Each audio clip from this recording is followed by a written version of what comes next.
제가 2001년 미국에 오기까지 제 인생은 중고차 인생이었습니다. 무슨 말씀이냐면 제가 중고라는 말씀이 아니라요. 처음에 면허를 땄을 때부터 그때까지 새 차를 한 번도 못 타보고 늘 중고차만 타면서 살았습니다.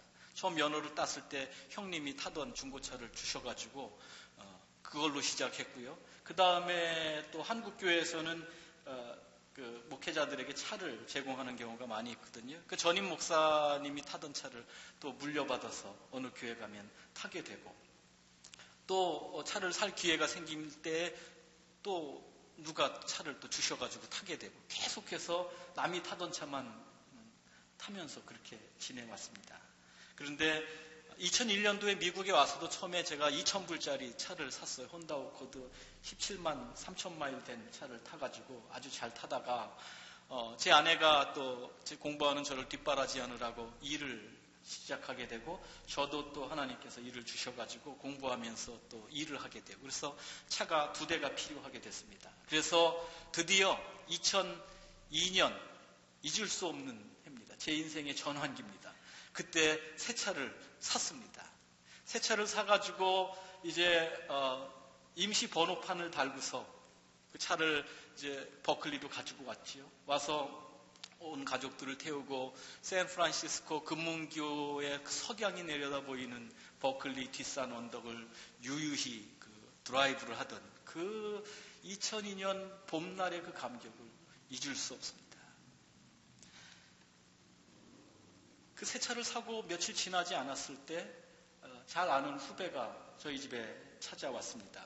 시키지도 않았는데 차에서 막 뒤지더니 매뉴얼을 꺼내가지고 열심히 공부를 하더라고요.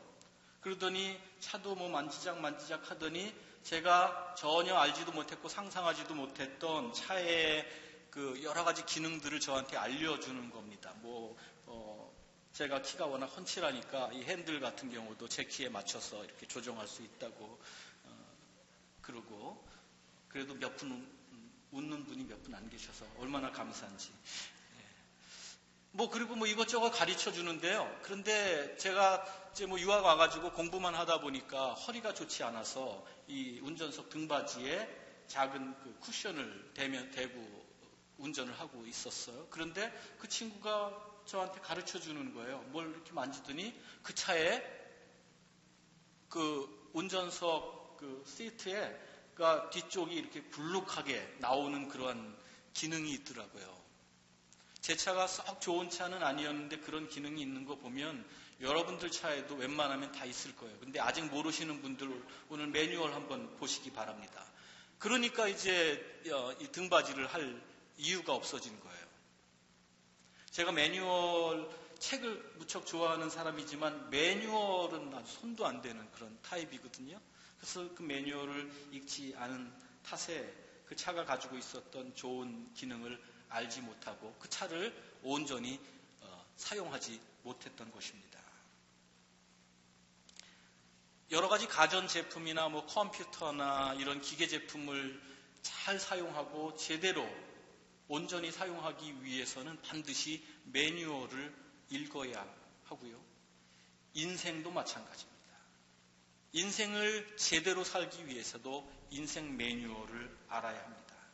우리가 꼽을 수 있는 대표적인 인생 매뉴얼들이 여러 가지 있죠. 16세기 프랑스의 지성인 몽테뉴가 지은 어떻게 살 것인가 라고 하는 책도 있고요. 또 러시아의 문호 레오 톨스토이의 인생론도 굉장히 깊은 그런 책이고요. 또 출세하고 성공하기 좋아하시는 분들 데일 카네기의 인생론을 읽어보신 분도 계실 것입니다. 그리고 또 얼마나 됐을까요? 한 10여 년 됐나요? 전 세계를 떠들썩하게 만들었던 그 스티븐 코비의 책, 성공하는 사람의 7가지 습관, 이런 책도 좋은 인생 매뉴얼로 꼽힐 수 있을 것입니다. 동양의 가장 그 위대한 인생 매뉴얼을 꼽는다면 명나라 시절 홍자성이 쓴 책은담이라고 하는 책, 저도 오래전에 읽고 몇 번 읽었습니다만 굉장히 깊은 지혜를 담고 있는 그러한 책입니다. 2009년도에 한국을 대표하는 소설가 중에 한 사람인 김홍신 씨가 인생 사용 설명서라고 하는 책을 써내서 한국 사람들에게 많은 사랑을 받고요. 또 아직까지도 그 책 한 권 써가지고 뭐 강연 다니고 뭐 이렇게 하는 걸로 알고 있습니다. 소설가들이나 시인들 뭐 하나 써가지고 그렇게 몇 년간 잘 지내고 가수들도 노래 하나 히트하면 그거 가지고 평생 하는데 목사들은 매주 새로운 설교를 써야 된다니까 얼마나 어려운 일입니까? 어쨌든 그 김홍신 씨의 책 저는 다 읽어보진 못했습니다만 한번 꼭 읽어보도록 권할 수 있는 책이라고 합니다. 이런 여러 가지 인생 매뉴얼들이 있는데 그 중에서 정말 우리가 반드시 읽고 묵상하고 알아야 할 최고의 인생 매뉴얼이 있습니다. 그것이 무엇이겠습니까? 성경 말씀입니다. 역시 우리 새벽교회 교우들은 수준이 엄청나게 높습니다. 성경이 왜 인생의 최고의 매뉴얼이 되겠습니까? 매뉴얼이라고 하는 것이 그 제품을 만든 사람이 쓴 매뉴얼이 제일 정확한 매뉴얼입니다. 그렇지 않겠어요? 하나님은 창조주십니다. 우리를 그분께서 만드셨습니다. 우리를 창조하신 분께서 우리에게 이렇게 살라고 주신 말씀이 바로 성경 말씀입니다. 그런 의미에서 성경보다 위대한 인생 매뉴얼은 생각할 수도 상상할 수도 주장할 수도 없을 것입니다. 특별히 성경 중에서 예수님의 산상 설교를 담고 있는 마태복음 5장에서 7장까지의 말씀은 그 거룩한 인생 매뉴얼의 핵심으로 꼽을 수 있겠고요. 오늘 읽은 13장의 몇 절 말씀 속에서 그 인생의 핵심 매뉴얼 중에서 우리 그리스도인들이 반드시 알아야 할 그리고 살아내야 할 두 가지 기능을 우리에게 소개해주고 있습니다. 첫 번째 기능은 소금으로서의 기능입니다. 세상의 소금이 되어라. 두 번째 기능은 빛으로서의 기능입니다. 세상의 빛이 되어라. 이것은 한편으로는 기능입니다. 말하자면 능력입니다. 우리는 누구나 소금으로서 빛으로서 그 역할을 감당할 수 있는 능력을 가지고 있다는 말씀이고요. 그리고 그 능력을 갖고만 있으면 안 되고 그 능력을 사용하고 발휘하라는 사명이기도 합니다.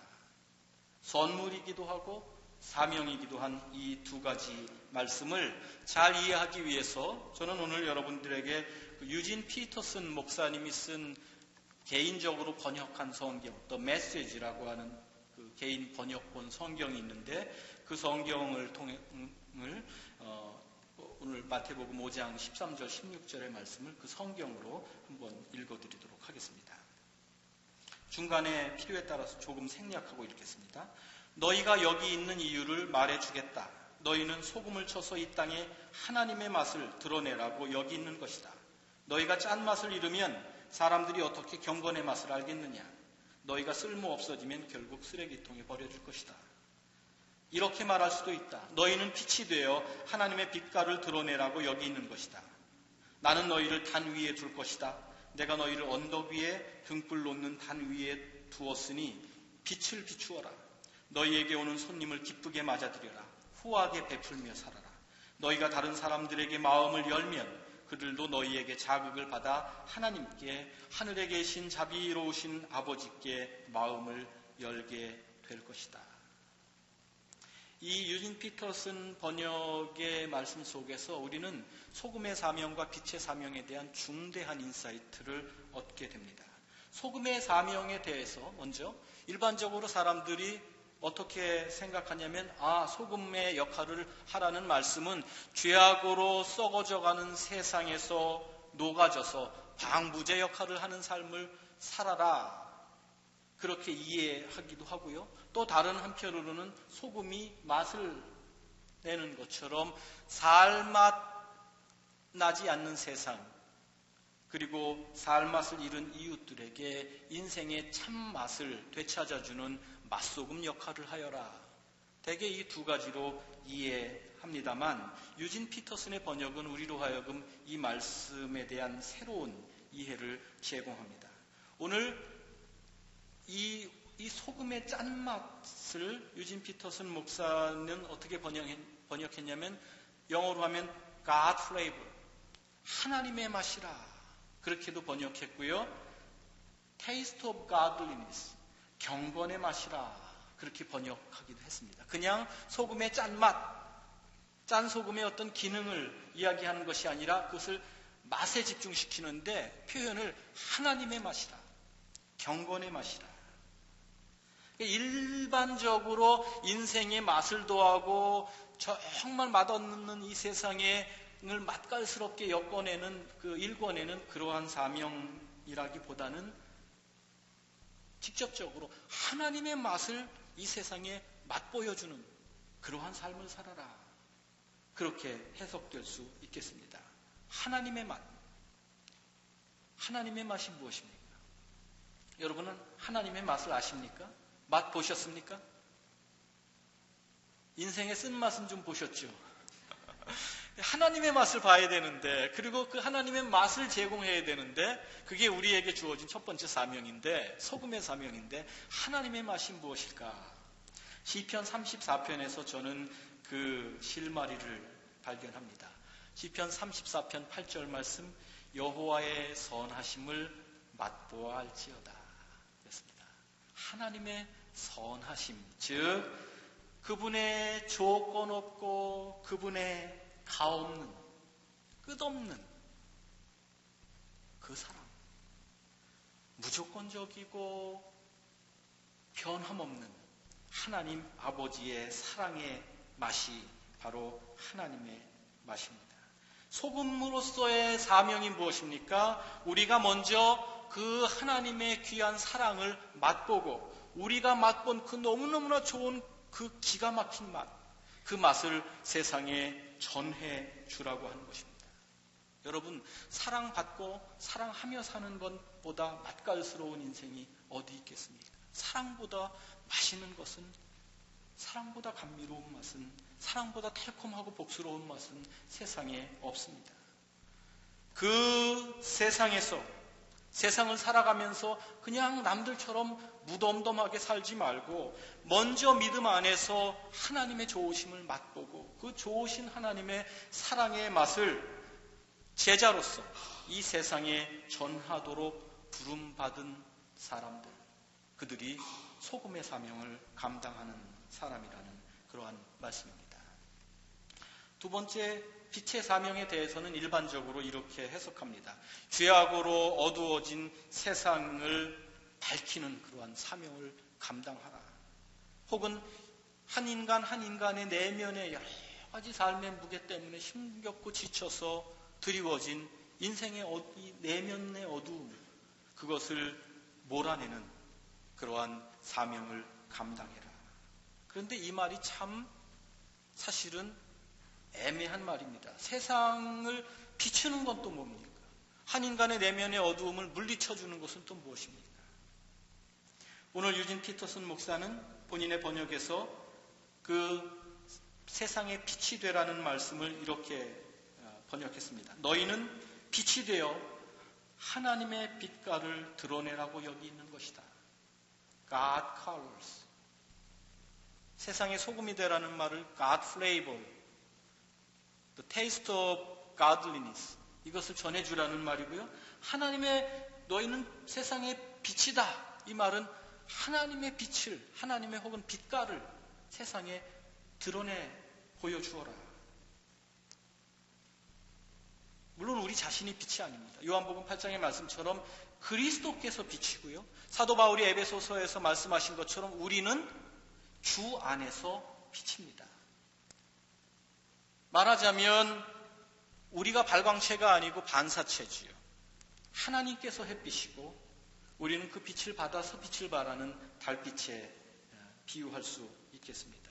그 하나님의 빛, 그것을 받아서 세상에 반사하는 삶을 살아라. 그런데 우리가 받아서 반사해야 할 하나님의 빛이 무엇이겠습니까? 말라기서에 보면 하나님의 의로우심이 곧 하나님의 빛이십니다. 의로운 태양이 떠오른다고 했습니다. 그 의의 태양, 그것이 하나님의 빛입니다. 그러므로 우리가 빛을 받아서 빛을 발하라 라고 하는 그러한 말씀은 주님의 의로우심을 본받아서 그 의로우심을 세상에 전하라. 하나님의 의로우심을 따라서 의롭게 살라는 말씀입니다. 이 소금으로서의 사명, 하나님의 맛을 세상에 맛보여주는 사명, 빛으로서의 사명, 하나님의 의로움을 세상에 전하는 사명을 살아간 2000년 기독교 역사의 위대한 인물들이 여럿 있겠습니다만, 저는 오늘 여러분들에게 한국 기독교가 낳은 참으로 고귀한 영혼, 위대한 순교자 손양원 목사님을 여러분들에게 소개해 드리기를 원합니다. 예전에 그 사랑의 원자탄 그 영화를 통해서 손양원 목사님 또 접하실 기회가 있으셨을 수도 있고요. 책이라든지 다른 문건을 통해서도 이 목사님에 대한 이해를 가지고 계신 분들도 계시겠습니다만, 오늘 다시 한번 그분이 어떤 분이신가를 소개해 드립니다. 손양원 목사님은 1902년에 독실한 기독교 가정에서 출생했습니다. 아버지는 장로님이셨고요. 어머님은 집사님이셨습니다. 그 독실한 기독교 가정에서 믿음으로 자라면서 6살 때부터 새벽 기도를 나갈 정도로 아주 어렸을 때부터 열심히 부모님 따라 예수 믿던 그러한 인물이었습니다. 15 나이에는 일제시대에 신사참배 반대 운동을 벌이다가 그 소년 나이에 학교에서 제적을 당하기도 했습니다. 25 나이에는 경남 성경학교에 입학해서 신학을 공부했고, 같은 해에 한센병 환자, 요즘은 뭐 나병, 문둥병 이런 말 쓰면 신뢰가 됩니다. 한센병, 한센C병 뭐 그렇게 이야기하는 그 병을 여러분 아시죠? 그 환자들이 모이는 부산의 감만동 교회 전도사로 사역을 시작합니다. 1935년도에는 평양신학교에 입학해서 본격적인 목회자 훈련을 받았고요. 그리고 1939년 7월 14일 역시 한센병 환자들을 섬기는 교회인 여수 애양원 교회에 부임합니다. 거기에서 한편으로는 한센병 환자들을 섬기고, 다른 한편으로는 남부지역을 돌면서 독립운동을 펼칩니다. 신사참배 반대운동을 펼칩니다. 그로 인해서 1940년 9월 25일에 체포되어서 해방될 때까지 6년여간 투옥 생활을 하게 되고요. 모진 그런 고초를 겪으시게 됩니다. 그럼에도 불구하고 옥중에서 기도를 멈춘 적이 없고, 말씀 읽는 것을 게을리한 적이 없고, 끊임없이 옥중에서도 복음을 전하고 그리스도의 사랑을 실천하면서 죄수들도 또 심지어는 간수들까지 바울과 실라가 그랬듯이 그곳에서 전도를 하는 그러한 사역을 펼치십니다. 해방 후에 이제 풀려나셔서 다시 그 한센병 환자들이 모이는 애양원 교회로 돌아가서 그들을 섬깁니다. 얼마나 철저하게 그들의 한복판으로 들어가냐면, 그때는 아무리 목사지만 다른 데서 온 목사들은 장갑 끼고 신방 갈 때 마스크하고 뭐 이런 식으로 했다고 합니다. 그런데 이 손양원 목사님은 거기에 부임했을 때부터 다시 6년간의 고초를 치르고 돌아오셨어도 마찬가지. 절대로 뭘 걸치지 않고, 또 14호 이 한센병 환자 중에서 가장 중증 환자들이 묵고 있는 집에 방문해서 그 고름이 흥건한 바닥을 대개는 신문지 깔고 들어가든지 안 들어가든지 하는데, 이 손양원 목사님은 거기에 무릎 꿇고 당신이 다 걸레질해서 그 바닥을 닦아내고, 고름이 철철 흐르고 썩어 들어가는 그 한센병 교우들을 이렇게 안수하고 거기에서 같이 식사하고, 이렇게 정말 그들 속에서 그들의 목자로 살아가면서 목회 활동을 펼쳤습니다.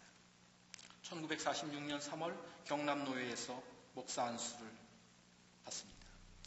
1948년 여순 반란 사건 아시죠? 여순 반란 사건이 일어난 이틀 후인 10월 21일에 사랑하는 두 아들 동인과 동신, 이 두 아들이 공산 반란군에 의해서 총살을 당하는 비극을 겪게 됩니다. 졸지에 두 아들을 잃은 것이죠. 그러나 반란이 진압된 후에 두 아들을 죽인 범인 중에 한 명인 안재선이라고 하는 사람이 체포되어서 계엄군에 의해서 사형 언도를 받습니다. 그러자 손양원 목사님은 계엄사령관에게 찾아가서 자기의 그 두 아들을 죽인 원수 같은 그 청년의 석방을 간청하고 마침내 받아들여졌고, 그리고 그 안재선이라고 하는 청년을 진심으로 자신의 양아들로 삼습니다. 이후에 1950년 한국전쟁이 발발하고 다 피난을 가고, 그 애양원 교회 교우들 중에 많은 이들도 이제 배를 타고 제주도 쪽으로 피난을 가는데, 손양원 목사님은 배에서 그 떠나는 피난 가는 교우들을 위해서 예배를 드려주시고 그 배에서 뛰어내리십니다. 교우들이 잡는데 말릴 수가 없습니다. 너무너무나 상처가 심하고 결코 몸 상태 때문에 이 애양원을 떠날 수 없는 교우들을 내가 어떻게 버리고 나 혼자 살자고 피난을 가겠느냐고. 그리고 결국은 그 애양원 교회에 남아서 남아있는 교우들과 찬송하고 기도하며 지냅니다. 그러다가 1950년 9월 13일 공산군에 의해서 체포되어서 9월 28일 밤 11시경에 기도하는 모습으로 총살을 당하심으로 49의 길지 않은 삶을 순교자의 모습으로 마감합니다. 이 손양원 목사님, 세상이 거들떠보지 않은 한센병 환자를 당신의 양떼들로 삼아서 진정한 친구가 되어주시고 이웃이 되어주신 손양원 목사님의 삶 자체가 이 세상에 하나님의 사랑이 얼마나 맛깔스러운지를 보여주는 소금의 모습이었습니다. 사랑하는 두 아들을, 여러분 대부분의 우리들이 자녀들 키우는 입장 아닙니까? 부모의 입장에서 내 아이 힘들게 하고 내 아이 때린 아이도 용서하기 힘든데 두 아이를 무참하게 총살시킨 그 원수 같은 청년을 양자로 삼으심으로써 진정한 이웃사랑, 원수까지 사랑하는 그 예수님의 말씀을 실천하시는 이 손 목사님의 모습, 그리스도의 사랑이 얼마나 맛깔스러운지를 보여주는 세상의 소금의 모습이었습니다. 일제의 불의한 침탈에 맞서서 어린 시절부터 목회자가 된 이후에도 끊임없이 저항하다가 투옥당하고 고문당하는 그 모습 속에서 우리는 하나님의 의를 이 땅에 보여주는 빛의 자녀의 모습을 봅니다. 공산당의 침략에 저항하면서 몇몇 남지 않은 교우들과 삶을 함께 하다가 결국 순교자의 삶을 마감하시는 이 손양원 목사님의 거룩한 죽음 속에서 우리는 진정으로 불의에 저항하며 하나님의 의를 따라 사는 빛의 자녀의 모습이, 세상의 빛된 삶의 모습이 무엇인지를 보게 됩니다. 누구나 손양원 목사님처럼 살아갈 수는 없겠죠. 그리고 그분이 살아가셨던 시대하고 또 우리가 살아가는 시대하고 분명 다르기도 합니다. 그러나 분명한 것은 예수께서 손양원 목사라고 하는 사람에게 너는 세상의 소금이 되어라, 너는 세상의 빛이 되어라 라고 말씀하셨던 그 예수님은, 그 예수께서는 오늘을 살아가는 우리에게도 여전히 너희들의 인생을 소금의 인생으로, 너희들의 인생을 빛의 인생으로 살아내라고 촉구하고 계신 것입니다. 우리가 주님의 이름으로 감당해야 할 소금의 사명, 우리가 주님의 이름으로 감당해야 할 거룩한 빛의 사명이 바로 오늘 여기 우리가 여기에 있는 이유, 우리의 존재 이유입니다. 세상의 소금으로서 주님의 사랑의 맛을 전해주는 일, 세상의 빛으로서 주님의 의를 세상에 보여주는 일, 그것이 저와 여러분이 존재하는 이유입니다. 잘 먹고 잘 살다가 잘 가라고 주님께서 여기에 보내주신 것이 아닙니다. 그렇게 살라고 보내주신 것입니다. 서두에서 말씀드린 것처럼 주님께서 우리에게 주신 사명은 무겁기 짝이 없는 사명이기만 한 것이 아니라 우리가 이미 마땅히 감당할 수 있는 능력이기도 한 것입니다. 주님께서는 사명만 주시지 않습니다. 사명을 감당할 능력을 주십니다. 저와 여러분, 우리는 누구나 사랑의 맛을 전해줄 수 있는 능력을 갖고 있다는 말씀입니다. 교회 여러분, 누가 사랑할 수 있습니까? 많이 배워야 사랑할 수 있습니까? 많이 가져야 사랑할 수 있습니까? 남들보다 많이 앞서가는 사람이라야 사랑할 수 있습니까? 목회자들이라야 사랑할 수 있습니까? 훈련 받아야 사랑할 수 있습니까? 사랑은 선택 사양이 아닙니다. 하나님께서는 우리를 지으시면서 모든 인간들에게 사랑할 수 있는 능력을 기본 사양으로 탑재해 주셨습니다. 우리 모두는 사랑할 수 있는 큰 능력을 갖고 태어났습니다. 사랑하며 살 수 있습니다. 주님께서 주신 이 복된 능력, 주님, 제가 뭘 할 수 있겠어요? 주님, 저는 가진 것이 없어서 나눠줄 것도 없습니다. 주님, 제가 뭘 할 수 있겠어요? 저는 마음에 상처가 많아서 누구를 포용할 수도 없습니다. 아닙니다. 누구에게나 그 마음속에 결코 없어지지 않는 능력이 있는데 사랑할 수 있는 능력입니다. 제가 좋아하는 복음성가에 그런 게 있어요. 사랑을 줄 수 없을 만큼 가난한 자도 없고요. 사랑을 줄 수 없을 만큼 초라한 인생, 능력 없는 인생 없는 겁니다. 사랑을 받지 않아도 될 만큼 부유한 자도 없어요.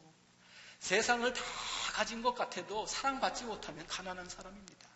사랑 주며 사랑 받으며 살아가도록 하나님께서 우리를 그렇게 지으셨고요. 우리는 세상이 너는 아무것도 없어, 넌 정말 못났어, 우리에게 그렇게 이밸류에이션을 한다 할지라도 우리에게는 위대한 능력이 있습니다. 저와 여러분, 누군가를 진실로 사랑할 수 있습니다. 믿으십니까? 이 능력을 주님께서 우리에게 주셨고, 이 능력을 자랑만 하는 것이 아니라 사명으로 감당하라고 저와 여러분을 오늘 살려주신 것입니다. 우리는 누구나 의롭게 살아갈 수 있습니다. 의롭게 산다고 하는 것, 여러분, 정의 이러면 굉장히 큰 이야기로 생각하시지 않습니까? 그렇지 않습니다. 의로운 삶을 살아갈 수 있는 능력을 주님께서는 저와 여러분 모두에게 주셨습니다. 그 베이직이 뭔지 아세요? 양심입니다. 그래서 존 웨슬리 목사는 이 하나님께서 모든 인간들에게 선한 마음을 주셨는데 그것을 선행 은총이라, preventing grace, 선행 은총이라 그랬습니다. 누구에게나 양심을 주셨어요. 물론 이 양심을 뒷전에 이렇게 숨겨놓고 살아가는 사람들도 있습니다만 누구나 선한 마음으로 살아갈 수 있는 것입니다. 누구나 이 마음을 가지고 바르게 살아갈 수 있도록 하나님께서 우리를 지어주셨습니다.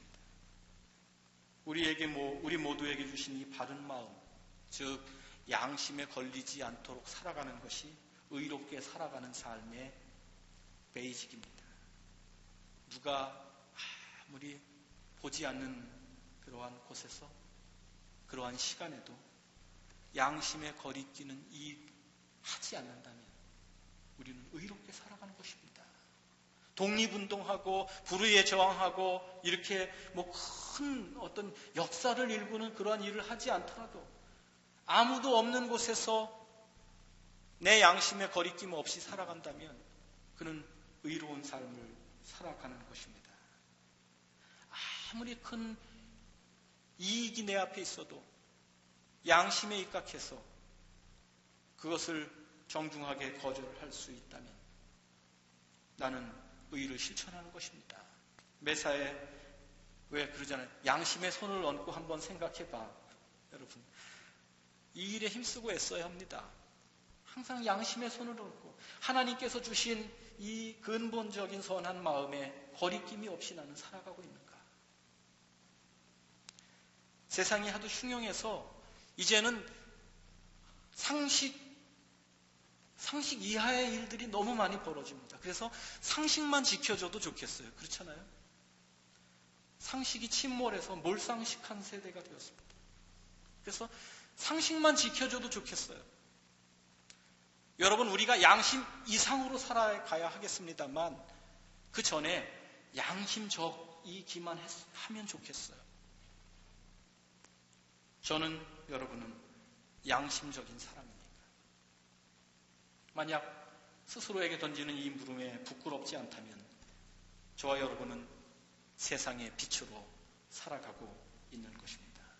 더욱더 열심히 양심과 그것보다 훨씬 더 거룩한 그러한 삶의 실천을 애쓰고 힘씀으로써 하나님의 빛을 세상에 비추는 삶을 저와 여러분이 살아가야 하겠습니다.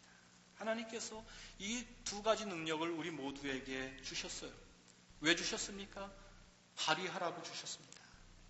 세상의 소금으로, 세상의 빛으로 사랑하며 살아갈 수 있도록, 의롭게 살아갈 수 있도록 우리를 지어주셨습니다. 이 능력을 발휘하면서 세상에 사랑이 식어지는 세상에 하나님의 사랑을 맛보여주는 삶, 양심조차 내던져진 그러한 세상에서 양심부터 회복하는 삶을 저와 여러분들이 살아갈 수 있다면 이것이 주님께서 기대하시는 삶이요, 이것이 한 인간으로서 우리 모두가 살아가야 할 삶인 것입니다. 이것이 주님께서 오늘 마태복음을 통해서 우리에게 주시는 인생 매뉴얼입니다. 우리가 여기 있는 이유가 바로 이것입니다. 사랑하는 교회 여러분, 소금의 삶, 빛의 삶, 사랑의 맛을 보여주고 양심 따라 살아가는 그러한 거룩한 삶을 우리 새벽교회 모든 교우들이 힘쓰고 애써서 주님께는 칭찬받고 세상의 본이 되는 그러한 복된 삶을 우리가 넉넉히 살아갈 수 있기를 예수 그리스도의 이름으로 간절히 기원합니다. 기도하겠습니다. 주님, 감사합니다.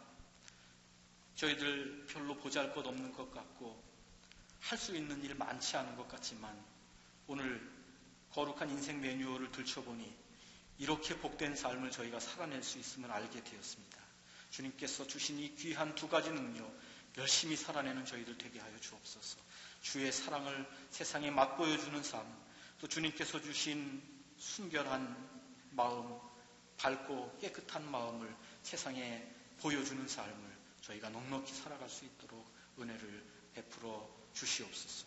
그래서 주님께서 우리에게 기대하시는 그 삶을 온전히 살아드림으로 주님께 영광 돌리고 세상의 그리스도인의 참된 능력을 우리의 삶의 실천을 통하여 보여줄 수 있도록 은혜를 베풀어 주시옵소서.